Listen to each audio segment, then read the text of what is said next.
ajaran faham dan amaliah Aswaja, serial tanya jawab panduan bagi warga dan pengurus NU Nahdlatul Ulama. Habis tak habis malam ni last lah minggu depan kita sambung idaman berikut ke surat 62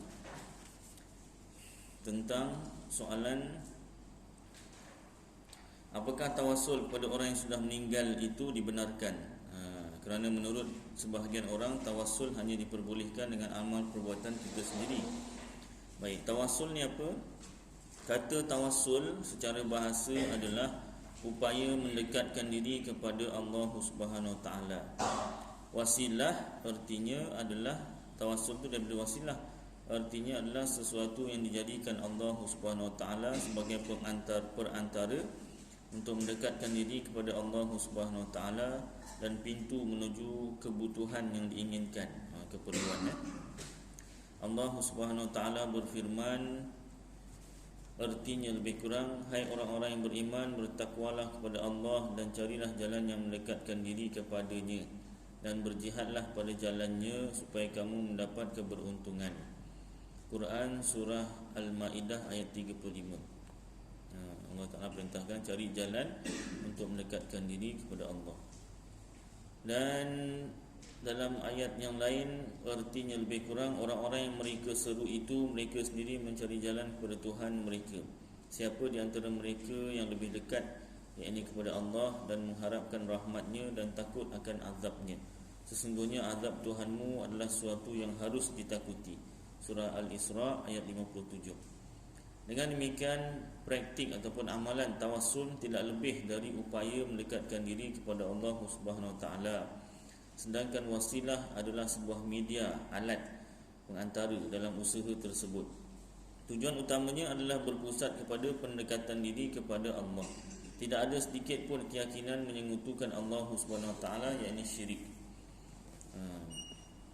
Tawassul dalam usaha mendekatkan diri kepada Allah Subhanahu Wa Taala dapat dilakukan dengan berbagai cara. Tawassul ni ada banyak cara. Yang pertama, bertawassul dengan amal kebaikan yang telah diperbuat, sebagaimana dalam hadis yang masyhur, cerita daripada hadis yang menceritakan 3 orang yang sedang terperangkap di dalam gua. Mereka meminta kepada Allah Subhanahu Wa Taala agar dibuka pintu gua yang tertutup batu dengan bertawassul melalui amal yang telah diperbuatnya. Itu satu dalil bertawassul dengan amalan sendirilah, hadis masyhur. Yang kedua, bertawassul dengan Rasulullah sallallahu alaihi wasallam semasa hidupnya. Dalam sebuah hadis dinyatakan, artinya lebih kurang, dari Uthman bin Hanif, sesungguhnya datang kepada Rasulullah sallallahu alaihi wasallam orang yang buta. Dia berkata, doakanlah aku kesembuhan, mata dia buta ni. Minta Rasulullah doakan. Rasulullah sallallahu alaihi wasallam menjawab, jika engkau mahu maka bersabarlah, kerana itu lebih baik. Rasulullah tak jawab, doalah sendiri, direct dengan Allah Ta'ala. Rasulullah tak jawab macam tu. Rasulullah suruh sabar dulu. Buta tu lebih baik lah. Maknanya kau sabar dalam keadaan buta tu, besarlah pahala kan. Orang buta menjawab, aku tidak mempunyai orang yang dapat menuntunku, tak ada orang nak jaga, sedang aku merasa sangat berat sekali, susah, nak menguruskan diri sendiri pun susah. Kemudian Rasulullah SAW menyuruhnya wuduk, sembahyang, dan berdoa dengan kalimat Ya Allah. Rasulullah ajarkan doa. Doanya macam mana? Ya Allah, aku meminta kepadamu dan menghadapmu melalui perantara Nabi-Mu Muhammad sallallahu alaihi wasallam, Nabi pembawa rahmat. Wahai Muhammad, aku menghadap kepada Tuhanku melalui engkau dalam memenuhi keinginanku agar terkabul keinginanku, tertunai. Ya Allah, berilah pertolongan. Kemudian orang buta tersebut berdiri dan sembuh. Ustaz ni cerita dongeng? Tak. Ini hadis riwayat Bukhari, Ibnu Majah, Hakim, Ahmad dan Baihaqi. Ini bukan cerita jula-juli bintang 7, bukan cerita dongeng, cerita kartun apa, bukan. Ini cerita benar, hadis riwayat Bukhari, Ibnu Majah, Hakim, Ahmad dan Baihaqi, Jadi doa yang Rasulullah ajarkan tu bunyinya macam tu, melalui perantara. Kalau bahasa Arabnya apa?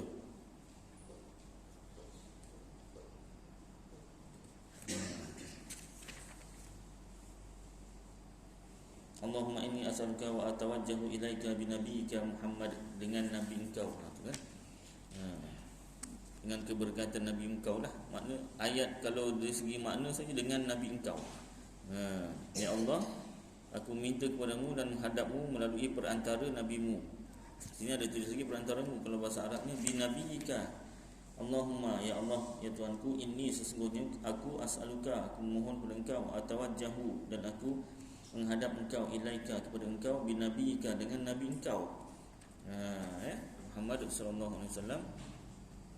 Kemudian ya Muhammad, panggil Nabi Muhammad tu, ya Muhammad, wahai Muhammad, ini sesungguhnya aku tawajjahtu, aku menghadap engkau, bika, dengan engkau, ila rabbi, kepada Tuhanku, fi qada'i, pada menunaikan hajati, hajatku.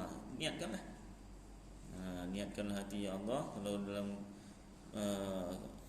hadis ni minta supaya sembuhlah matanya, nampak, lituqdali, bagi menunaikan bagiku. Allahumma syafi'hu fi, ya Allah, syafaatkanlah bagiku, syafaatkanlahnya akannya bagiku. Dia berdiri terus sembuh. Kan, saya nak cubalah Ustaz buat, boleh cuba. Tak sembuh pun, tak sembuh, mungkin doanya kurang mustajab, ataupun adalah hikmah lain kan. Adalah hikmah lain tu. Dan zaman Rasulullah tu pun, yang sahabat yang minta tu pun, Rasulullah suruh sabar dulu. Sabar tu lagi besar pahalanya. Jadi kalau dah buat-buat, dah baca doa macam sahabat ni baca, masih buta juga, sabar. Sabar. Jangan kita kata doa ni tak guna pula. Mungkin diri kita tu sebab kita punya amalan kurang sedikit di mana-mana, Allah Ta'ala tak makbulkan, ataupun bacaan doanya salah, panjang pendek, ya tak? Panjang pendek doanya lain maknanya. Ni nak minta apa, sembuh mata ke, nak minta makin buta, ya tak? Tersalah pula sebut kan. Ini sebut betul-betul. Saya doa bahasa Melayu lah, boleh juga doa bahasa Melayu. Baik. Jadi pernah berlaku riwayat hadis begitu. Maknanya doa dengan sebut nama Nabi, maksudnya menjadi perantara lah. Yang ketiga, itu dalil yang kedua, cara yang kedua. Satu tadi beramal dengan bertawassul dengan amalan diri sendiri. Ya Allah, kalau dengan berkat amalanku daripada kecil hingga daripada balik hinggalah sekarang, kalau ada pahala, kalau adalah amalan yang kau terima, kau tunaikanlah hajatku sekian-sekian. Hajat apa? Aku nak kahwin dengan si fulanah binti fulan, kahwin. Ataupun hajat nak lulus periksa, kalau yang belajar. Belum belajar lagi budak ni, belum sekolah lagi. Lagi hajat apa? Hajat dapat projek, ataupun hajat apa? hajat apa nama, katalah ramai pelanggan ke apa kan, macam-macam lah. Hajat dilunaskan hutang, buat hajat supaya kita dapat melunaskan hutang kan. Banyak hutang sini kan. Baik. Yang kedua, bertawassul dengan Rasulullah semasa hidup. Ini Rasulullah dah tak ada, dapatlah kita nak bertawassul semasa hidup. Yang ketiga, bertawassul dengan Rasulullah SAW setelah wafatnya. Ini boleh. Dalam hadis dinyatakan dari Ibnu Umar radhiyallahu anhuma, sesungguhnya Rasulullah SAW bersabda, bikurang mafhumnya radhiyallahu anhu, Ibnu Umar radhiyallahu anhu. Rasulullah SAW bersabda, barang siapa berziarah ke makamku, kuburku, maka pasti akan mendapat syafaat, yakni pertolonganku. Hadis riwayat Tabrani. Al-Baihaqi dan Ibnu Syaibah meriwayatkan telah terjadi krisis pangan. Pangan ni apa ni? apa nama, panas kemarau pada masa Khalifah Umar radhiyallahu anhu. Kemudian Bilal bin Al-Harith radhiyallahu anhu mendatangi makam Rasulullah sallallahu alaihi wasallam, kubur Rasulullah, dan bertawassul dengan Rasulullah sallallahu alaihi wasallam agar Allah Subhanahu wa taala menurunkan hujan. Tawassul macam mana? Ya Allah, turunkanlah hujan yang berkat, ataupun dengan perantara Nabi Muhammad ataupun Rasulullah sallallahu alaihi wasallam. Macam itulah tawassul tu, macam itulah ayat dia tu. Maka malam harinya ia bermimpi bertemu Rasulullah sallallahu alaihi wasallam dan mengkhabarkan hujan akan segera turun. Malamnya di mimpi Rasulullah kata, insya-Allah hujan akan segera turun. Ya. Kalau mimpi Rasulullah, apa yang Rasulullah cakap tu benarlah. Kita nak tahu mimpi Rasulullah, kena tahulah ciri-ciri Rasulullah tu macam mana. Kena tahu, kan? Belajar. Jadi antara cara nak tahu ciri-ciri wajah badan Rasulullah tu, salah satunya Maulid Barzanji. Ada disebutkan dahinya luas, ya. Kulit warna kulitnya putih kemerah-merahan. Lagi apa? Giginya tak jarang sangat, tak rapat sangat. Lagi apa? Alis muka ni kening lagi ada ciri-cirinya. Barulah kita kenal bila mimpi, oh ini Rasulullah ni, kan? Kalau tak kenal dia tak tahu siapa ni, kau siapa, tanya kan. Tanya, kalau tanya mungkin dia jawablah. Kan. Baik, salah satu dalam kitab Ta'bir Mimpi ni tafsir mimpi lah, tapi tak dipanggil tafsir mimpi, dipanggil ta'bir mimpi, supaya beza dengan tafsir Al-Quran. Hadis pun tak dipanggil tafsir hadis, syarah hadis. Jadi dalam kitab Ta'bir Mimpi, kita apa? Ta'tirul Anam fi Ta'biril Manam. Kita Arab ada yang dah diterjemahkan dan ada yang dipindahkan ke bahasa Melayu, iaitu diringkaskan dalam kitab Tajul Mulk. Itu kitab Melayu.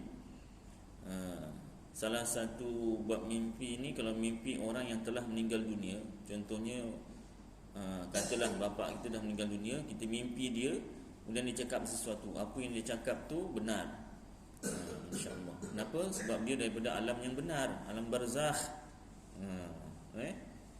Saya banyak kali jumpa mimpi arwah bapa saya, tapi tak cakap, diam aja. Maknanya tak ada apa-apa pesanan. Tak ada apa-apa pesanan. Tunggu juga ada apa pesanan, tak ada dah lah. Tak nak tanya, tak ada apa-apa, cakap tak ada. Nak tanya pula kan. Sekejap dia mimpi tu kan. Baik. Itu salah satu bab mimpi. Mimpi orang yang telah meninggal dunia, tak kira lah siapa, ahli keluarga ke, kawan ke. Kalau dia cakap sesuatu, apa yang dia cakap tu insya-Allah lah benar. Sebab dia daripada alam yang benar. Baik. Itu yang kedua, maknanya bertawassul dengan Rasulullah setelah wafatnya Rasulullah, bersandarkan hadis tersebut. Maknanya kalau kita mampu, pergilah ke makam Rasulullah. Kalau tak mampu, kita doa dari jauh sajalah. Ya Allah, dengan berkat kekasihmu Rasulullah sallallahu alaihi wasallam, Nabi Muhammad sallallahu alaihi wasallam, kau tunaikanlah hajat aku sekian-sekian. Bersabit dengan hadis, boleh dibenarkan. Jangan kita terpengaruh dengan orang yang mengatakan bid'ah. Ini sama dengan ajaran Kristian. Orang Kristian ni kalau dia nak minta ampun, dia minta rahib-rahib dia, dipanggil father paderi. Paderinya tu yang doakan untuk dia. Bayarlah RM10. Kalau RM10 dalam lebih kurang 10 dosa lah, terampung. Contohlah, dia tetapkanlah selagi belum naik, untuk satu dosa RM1 contohlah. Satu dosa, tengoklah dosa kalau besar RM10 tu satu dosa lah. Kalau kecil, satu dosa RM1 lah. Setakat ni kadar, dia ada kadar dia lah. Jadi kadar harian ke, kadar tahunan ke, dosa besar kecilnya, kadarnya nak minta ampun sekian harga. Contoh macam tu kan. Jadi Yang ada dosa tu, dosanya apa? Dosanya merompak. Jadi dia nak minta ampun supaya dosa merompaknya tu diampunkan, duit rompak tu bagi. Dia merompak untuk dapat duit. Duit yang dia buat rompak tu untuk bayar duit diampunkan merompak tadi. Contohlah kan buat cerita. Jadi pada diri pun doa dah Allah Ta'ala dah ampunkan. Itu Tuhan dah ampunkan, kata kan. Dah boleh lah, happy lah dia. Tahun depan rompak lagi. Baik. Jadi ada yang mendakwa ni sama dengan ajaran Kristian, ajaran bukan Islam. Nak minta sesuatu, minta orang lain yang doakan. Tak. Satu tak sama. Memang dia perantaraan tapi tak sama, sebab kita yang doa sendiri. Kita yang doa sendiri, dan dengan perantaraan kita selitkan doa tu dengan perantaraan Nabi Muhammad sallallahu alaihi wasallam, dengan keberkatan Nabi Muhammad, ataupun dengan saja dengan Nabi Muhammad, tunaikanlah hajatku sekian-sekian, kita dengan doa. Andai kata kita nak minta orang lain yang doakan pun masih tak sama dengan patri tadi. Pasal apa? Sebab kita minta tolong. Andai kata kita bagi duit sekalipun, ini saya minta tolonglah awak doakan, supaya hajat saya tertunai. Masih, kalau dah dia tak ada niat nak meniru agama Kristian tu tadi, masih tak sama juga. Tapi kalau dia niat nak sama, memang samalah. Kan? Baik. Jadi hati-hati ada hadis yang mengharuskan, membolehkan tawassul ini. Kita Ahlussunnah Jamaah jangan sampai terpengaruh dengan dakwaan yang mengatakan kerana ini bid'ah. Bid'ah ni maknanya tak pernah dibuat oleh Rasulullah. Ya, kalau Rasulullah dah wafat, macam mana nak buat kan? Masa hidup ni Rasulullah ajarkan sahabat tu supaya doa, nyebut namanya. Dan bila Rasulullah wafat, yang buat tu pula bukan orang biasa, sahabat. Khalifah Umar dah dijamin syurga. Yang buat tu memanglah Bilal bin Al-Haras, tapi Sayyidina Umar tahu tak? Tahulah. Sayyidina Umar halang tak? Tak. Sedangkan Sayyidina Umar dah dijamin syurga.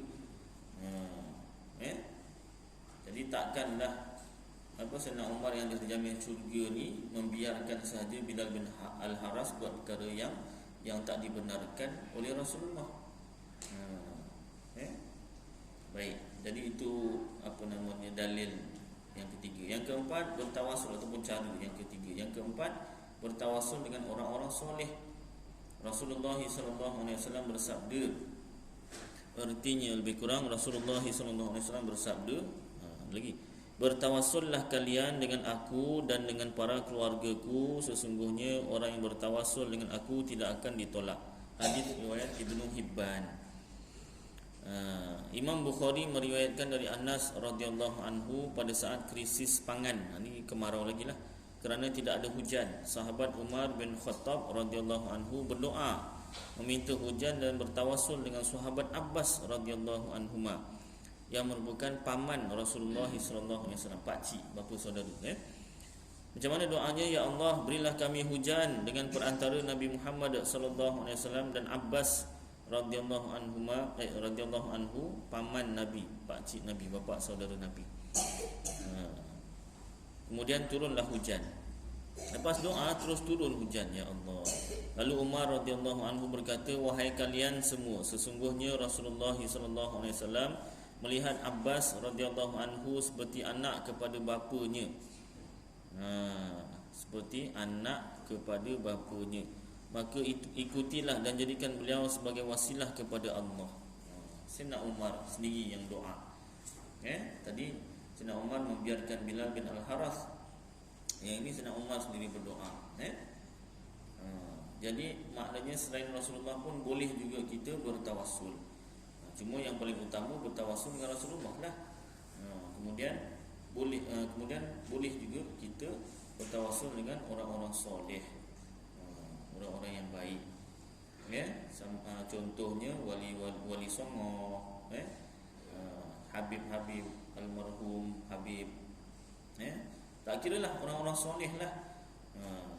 almarhum imam ke, almarhum ustaz ke, pada kita orang soleh, maknanya pernah dibenarkan semasa Rasulullah hidup, pernah Rasulullah bersabda boleh bertawassul dengan dirinya dan juga kepada keluarganya. Maknanya selain Rasulullah lah.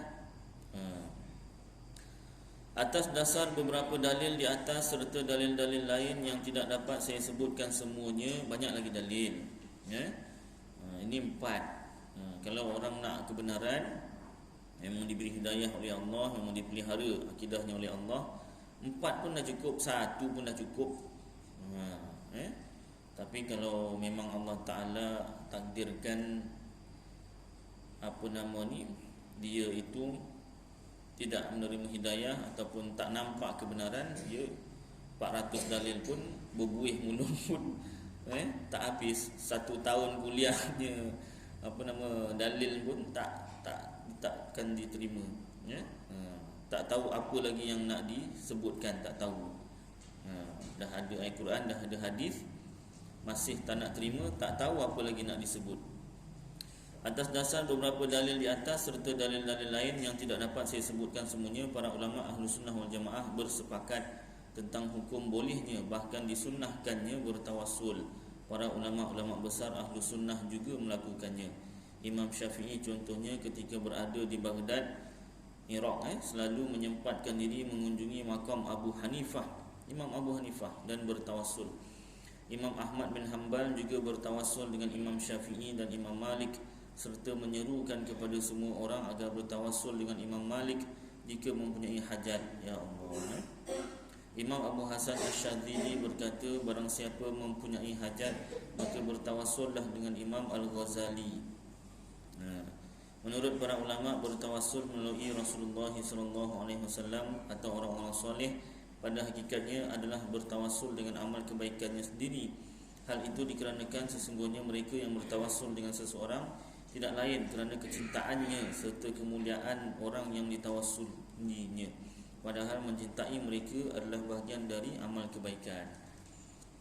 Kita bertawassul dengan orang lain tu pun, kata ulama, setengah ulama kata itu kita bertawassul dengan amalan sendiri. Pasal apa?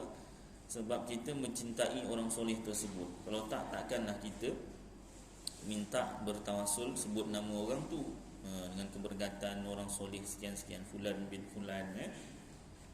Baik. Dari huraian di atas dapat diambil kesimpulan bahawa kegiatan tawassul jauh dari perbuatan syirik, yakni menyekutukan Allah. Bukanlah kita percaya dalam hati Rasulullah tu yang beri manfaat, tidak.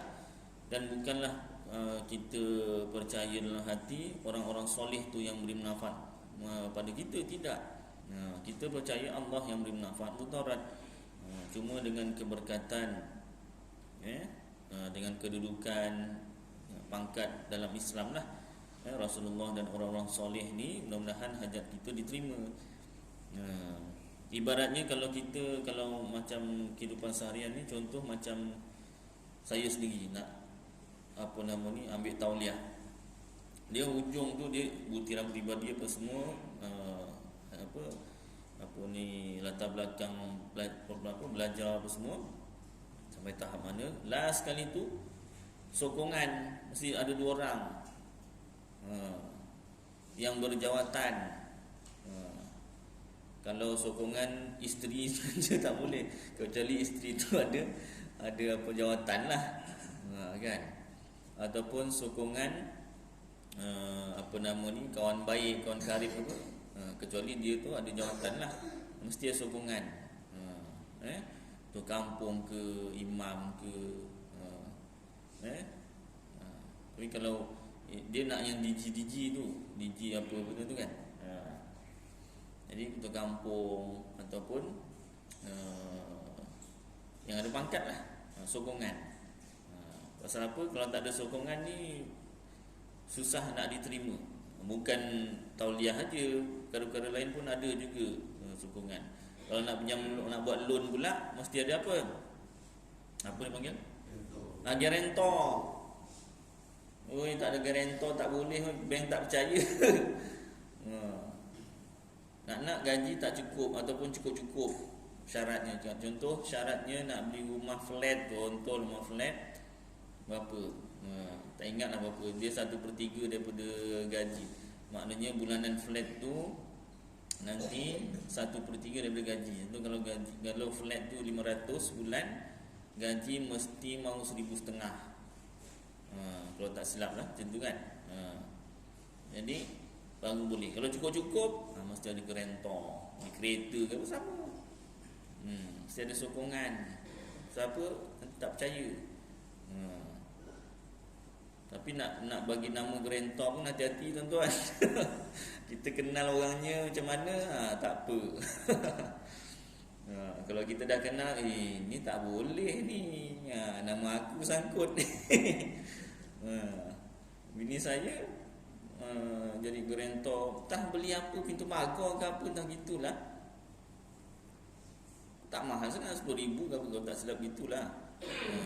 Jadi gerento pada ex-boyfriend dia lah dulu, kan, boyfriend. Ex-boyfriend dia. Macam mana dah putus.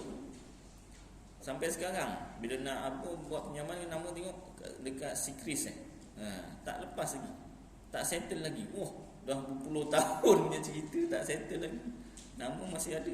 Hati-hati nak bagi nama pun tengok-tengok juga orangnya, walaupun keluarga.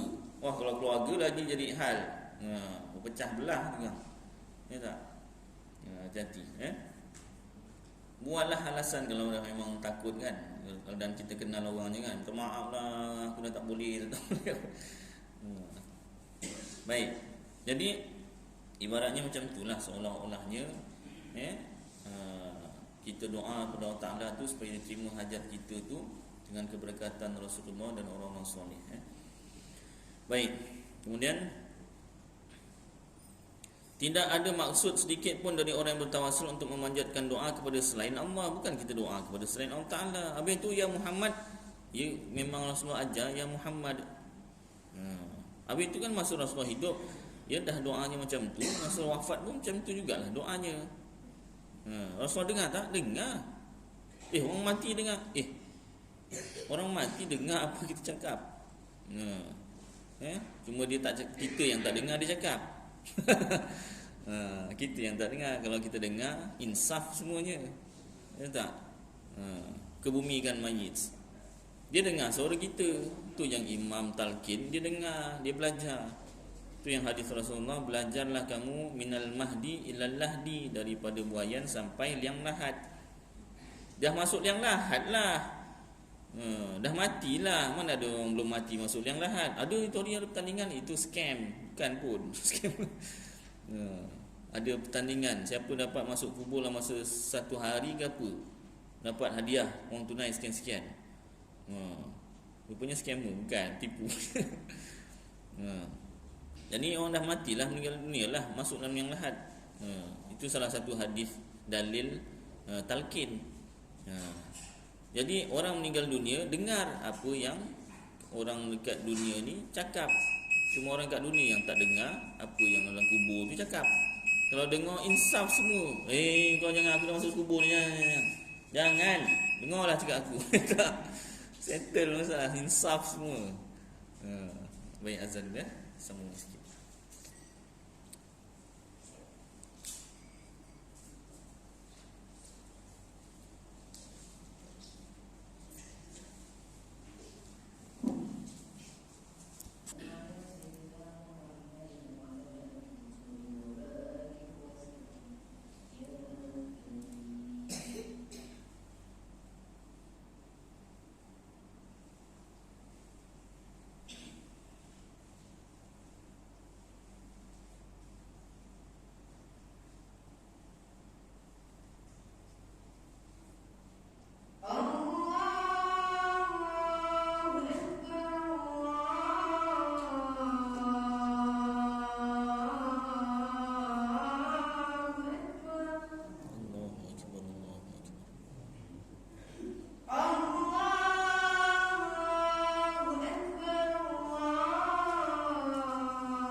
Baik, semua sikit ya.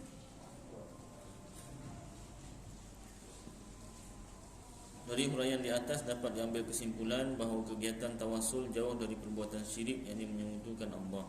Tidak ada maksud sedikit pun dari orang yang bertawassul untuk memanjatkan doa kepada selain Allah Subhanahu Wa Taala. Justru dengan bertawassul mereka berusaha mendekatkan diri kepadanya, yakni kepada Allah, dengan menjadikan wasilah perantaraan sebagai media alat untuk usaha pendekatan diri kepadanya. Jika bertawassul termasuk perbuatan syirik, tentu Rasulullah SAW tidak mengajarkan dan menyerukan umatnya untuk melakukannya. Para sahabat serta pengikut-pengikutnya tidak pula melakukannya. Baik, tentang tawassul habis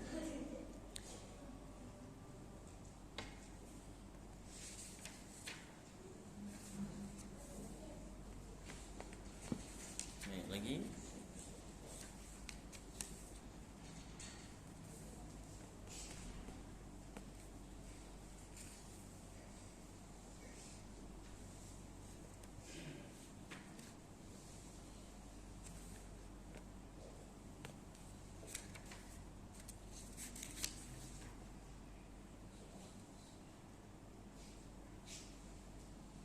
Baik, salah satu tradisi kaum muslimin NU Nahdlatul Ulama khususnya mendatangi para ulama, aulia atau tempat-tempat lain untuk mendapatkan barakah. Apa yang dimaksudkan dengan barakah itu? Secara bahasa kata barakah berkat-berkat Barakah bererti tambah, berkembang. Selanjutnya kata barakah digunakan dalam pengertian bertambahnya kebaikan dan kemuliaan. Imam Syamsuddin Asy-Syakhawi berkata, yang dimaksud dengan barakah adalah berkembang dan bertambahnya kebaikan dan kemuliaan. Jadi barakah adalah rahsia dan pemberian Allah Subhanahu Wa Taala yang dengannya akan bertambah amal-amal kebaikan, mengabulkan keinginan, menolak kejahatan dan membuka pintu menuju kebaikan dengan anugerah Allah Subhanahu Wa Taala. Dengan pengertian seperti ini, barakah adalah bahagian dari rahmat dan anugerah Allah Subhanahu Wa Taala. Tanda orang yang diberkati Allah Subhanahu Wa Taala adalah tenang hidupnya dan hidup menjadi berarti bagi orang lain. Tempat yang diberkati Allah Subhanahu Wa Taala adalah yang membawa kita ketenteraman, senang, sejahtera, makmur dan jauh dari kesusahan. Harta yang diberkati Allah Subhanahu Wa Taala adalah yang membuat kita tenang, aman, bahagia, berguna untuk diri sendiri maupun orang lain. Allah Subhanahu Wa Taala berfirman, artinya lebih kurang, dan dia menjadikan aku seorang yang diberkati di mana saja aku berada. Surah Maryam ayat 31. Ini adalah sebuah kitab yang kami turunkan kepadamu penuh dengan berkah. Surah As-Sad ayat 29.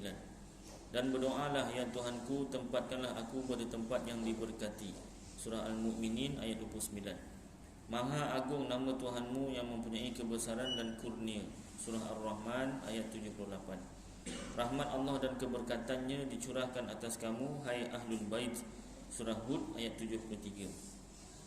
Pengertian dari mengambil barakah hakikatnya adalah bertawassul kepada Allah Subhanahu Wa Taala melalui sesuatu yang diberkati oleh Allah Subhanahu Wa Taala, baik itu orang, tempat maupun benda-benda tertentu, dengan tetap meyakini bahawa segala sesuatu sepenuhnya bergantung kepada kehendak Allah Subhanahu Wa Taala. Tanpa sedikit pun ada keyakinan menyekutukan Allah Subhanahu Wa Taala. Baik dan buruk sepenuhnya dari Allah, bukan dari pengaruh benda yang diberkati. Ambil berkat tu kan. Tapi harus diingat dalam hati itu mesti yakin dengan keyakinan yang betul, baik dan buruk, manfaat mudarat Allah Taala yang jadikan, bukan benda yang diberkati itu.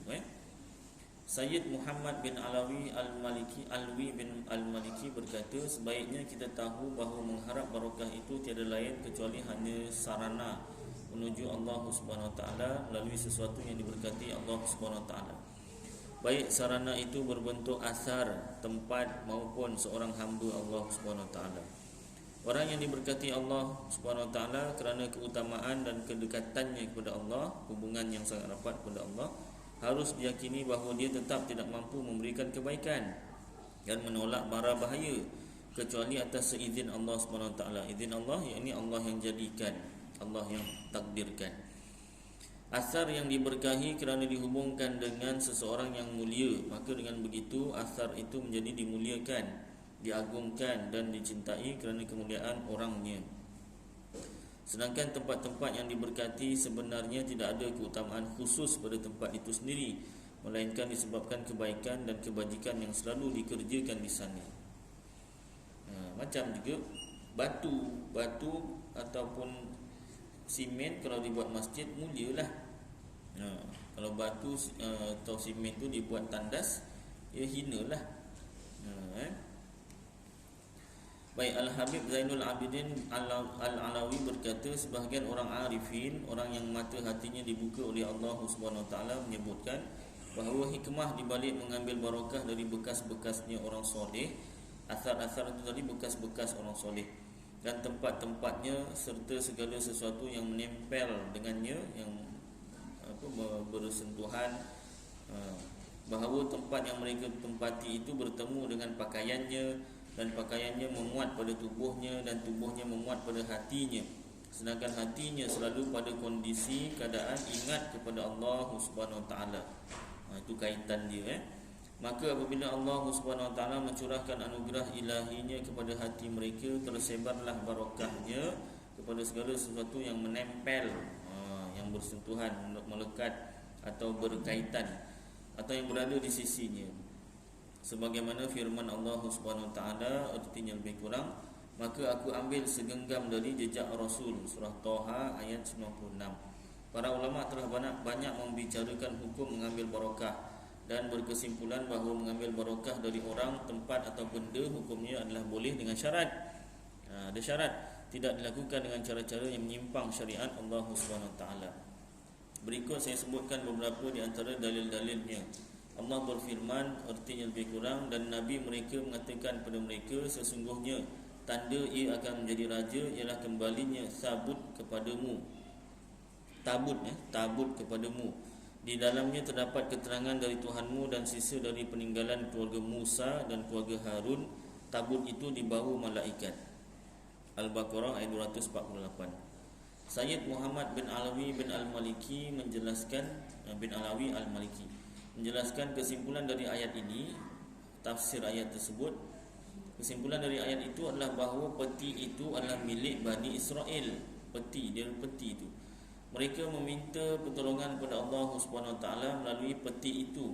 Mereka juga melakukan tawassul kepada Allah Subhanahu Wa Taala dengan benda yang mempunyai barakah. Inilah hakikat dari mengambil barakah seperti yang kami maksudkan. Dari Sahal, ni hadis bin Sa'ad radhiyallahu anhu tentang kain selimut yang dimintanya dari Rasulullah sallallahu alaihi wasallam. Teman-temannya mencacinya kerana memintanya dari Rasulullah sallallahu alaihi wasallam. Berkata Sahal, aku mengharapkan barakah selimut ini ketika dikenakan oleh Rasulullah sallallahu alaihi wasallam, agar aku kelak dikafani dengan kain selimut ini. Hadis riwayat Bukhari. Dari Abdullah Maula Asma, dari Asma binti Abu Bakar radhiyallahu anhu, berkata, Asma memperlihatkan kepadaku pakaian dengan 2 lubang yang berjahit sutera. Asma lalu berkata, ini adalah pakaian Rasulullah sallallahu alaihi wasallam yang pernah beliau kenakan.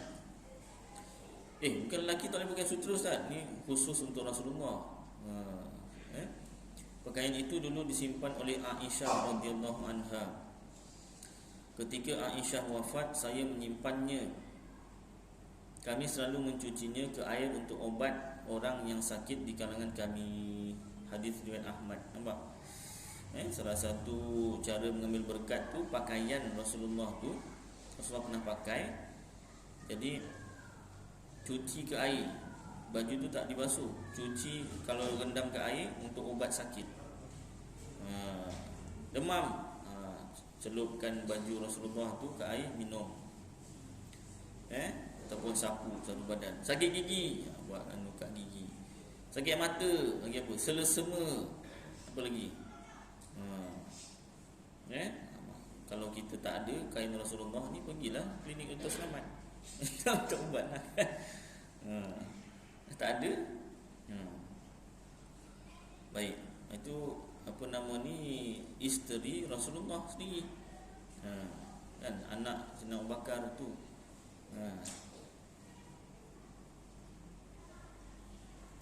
Daripada Aisyah sendiri pun buat macam tu.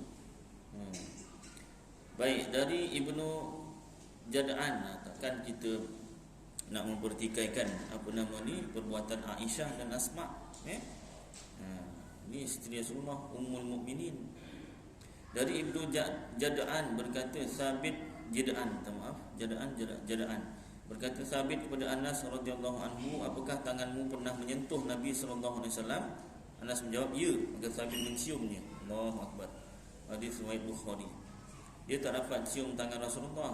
Dia tanya sahabat ni, Anas, pernah sentuh Rasulullah? Pernah. Cium tangan apa ni sahabat tu. Ya Allah ya Rabbi karim. Hadis riwayat Bukhari. Dari Uthman bin Abdullah bin Mauhab berkata, keluargaku mengutusku ke Ummi Salamah dengan membawa secangkir air. Kemudian datang Ummi Salamah dengan membawa genta. Genta ni apa? Dari perak bekas agaknya, yang di dalamnya terdapat rambut Rasulullah sallallahu alaihi wasallam. Biasanya apabila ada orang sakit mata atau penyakit lain, mereka mengirim tempat celak untuk kemudian diberi air yang terkena rambut Rasulullah sallallahu alaihi wasallam. Berkata Uthman, aku melihat dalam genta itu beberapa rambut berwarna merah. Riwayat Bukhari. Rambut Rasulullah, kalau ada orang sakit, direndamkan air sikit,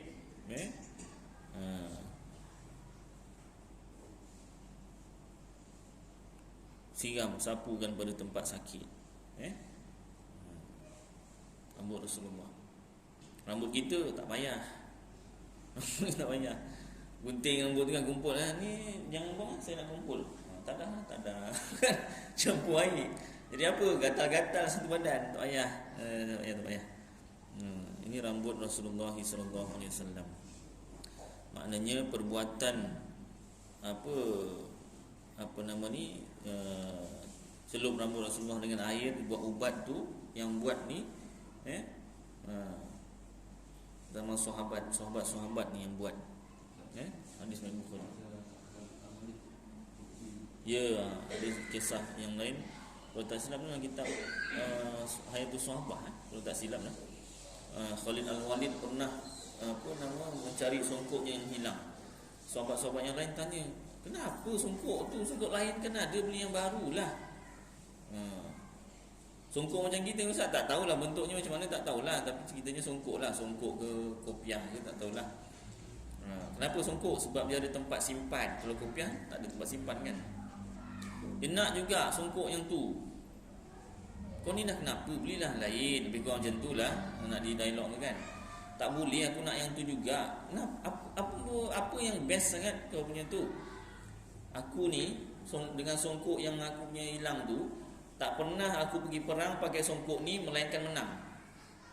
Tak pernah aku pergi perang melainkan aku pakai songkok ni melainkan menang. Tak faham lah, aku pakai songkok ni menang je lah kalau perang. Kecuali tak faham sangat.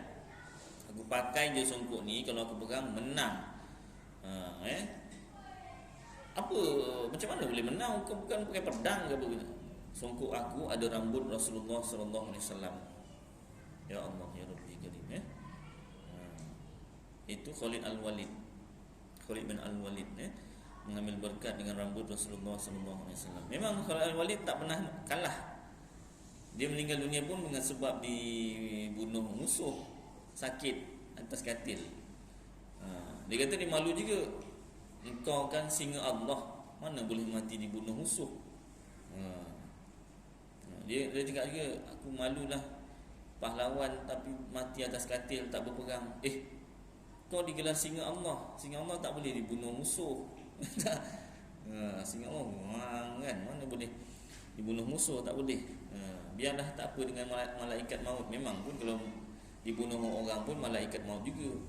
Itu pun masih zahir lagi. Hakikatnya Allah yang cabut nyawa kan. Jadi maknanya semuanya berkait tuan-tuan terutamanya tentang tauhid. Baik, itu dalil. Dari Muhammad bin Sirin, banyak lagi ni tuan-tuan. Saya habiskan muka surat ni lah. Dari Muhammad bin Sirin berkata, kami mempunyai rambut Nabi sallallahu alaihi wasallam yang aku peroleh dari Anas atau keluarga Anas. Kemudian berkata, bagiku mempunyai satu helai rambut Nabi sallallahu alaihi wasallam lebih baik dari memiliki dunia dan isinya.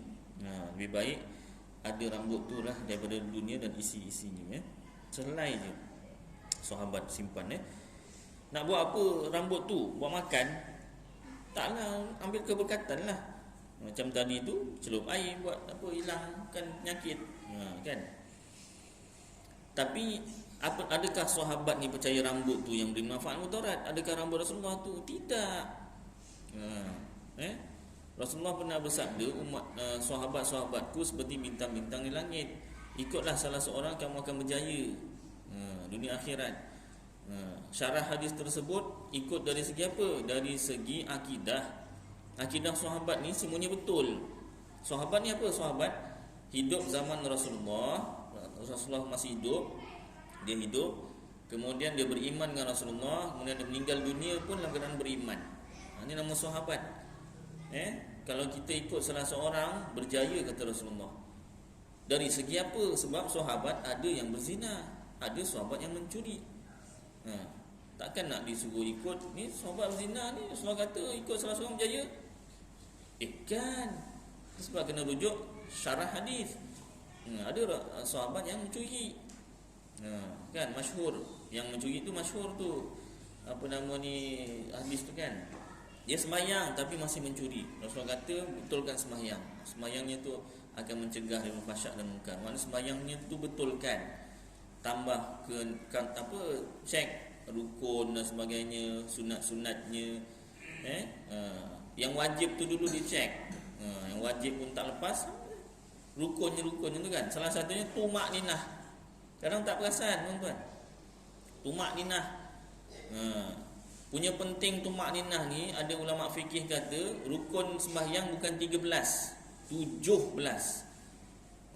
Sebab apa? Ada ulama mengatakan rukuk lain, tumakninah semasa rukuk lain, satu. Iktidal lain, tumakninah semasa iktidal lain, dua. Sujud lain, rukun yang lain. Tumakninah semasa sujud, satu rukun yang lain. Duduk antara dua sujud tu rukun lain. Tumakninah semasa duduk antara dua sujud, rukun yang lain. 17.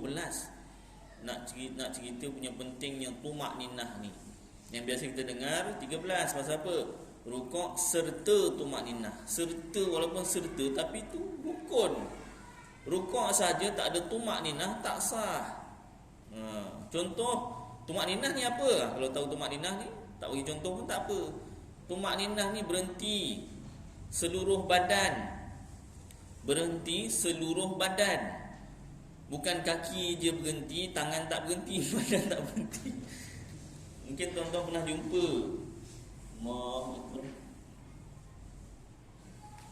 Belum habis, belum berhenti.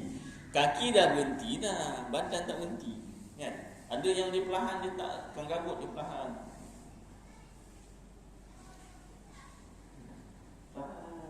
Sambil perlahan tu dia baca subhanallah. Tak terus bangun. Tak berhenti. Dia perlahan tapi tak berhenti. Yang berhenti itu pula dia junjut pula. Berhenti seluruh badan. Sekadar subhanallah. Sekejap je. Nak suruh berhenti seluruh badan sekejap je. Allahu akbar. Subhanallah. Kadang subhanallah je berhentinya tu. Tapi dia kerana tak tahu ataupun lupa, tak berhenti. Itu rukuk. Iktidal pun sama. Sami Allahu liman hamidah. Rabbana lakal hamd. Kalau boleh berhenti. Kalau tak boleh berhenti, memang sejak lahir tangannya memang ginjal-ginjal aja. Gerak-gerak. Sami Allahu liman hamidah. Rabbana lakal hamd. Bawah dada, atas pusat. Bukan macam ni, bawah dada atas pusat. Bawah dada atas pusat. Tak perlulah cari pusat tu. Tak perlu. Lebih kurang saja. Ada yang pernah mengajar kita, jari kelingking kita ni kalau boleh dekat lubang pusat ya. Ada yang macam tu. Jadi sembahyang isyak, Allahu akbar. Mana lubang pusat aku? Dia kan pakai melekat. Nutup mana nak jumpa. Tak payah cari lubang pusat. Jadi iktidal serta tumakninah, berhenti.